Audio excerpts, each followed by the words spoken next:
A lawsuit settlement in San Diego County could have a big impact in bringing back indoor high school sports throughout the state. Action News Now reporter Esteban Reynoso is live in Chico. So Esteban, what needs to happen for indoor sports to return here? The settlement puts indoor and outdoor sports both in the same category regardless of tier color, bringing indoor sports that much closer to a possible return. As far as guarantees, we're going to do our best to offer spring sports. I'm fairly confident with that. I don't see, what would really interrupt that other than, cases. Any county at or below the 14 COVID cases per 100,000 could possibly bring back all sports. But the reality of the possibility, right? I want to remind the possibility of these indoor sports happening is we only have so much gym space. What the settlement does is give the school districts the choice to bring back sports. We're already hearing from student athletes and from coaches about how they've increased their planning.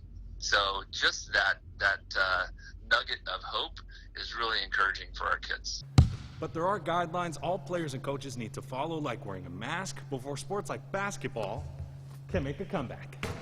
Most importantly, we need to keep kids safe and keep our coaches safe. Extracurricular activities are voluntary, right? And so if students are not following our protocols and not meeting our expectations, we'll have conversations with them.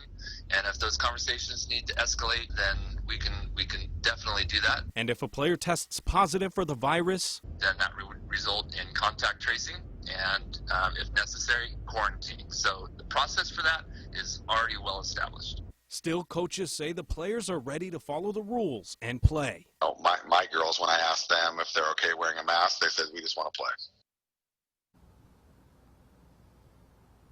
Players told me off camera they're excited to possibly have a chance to play, and coaches say this is just the motivation they needed. But as for school leaders that I spoke to, they say nothing is set in stone just yet. Live in Chico, Esteban Reynoso, Action News Now coverage you can count on. Thanks, Esteban. A weekly testing is also part of this settlement. The state says they are providing testing for football, rugby, and water polo only.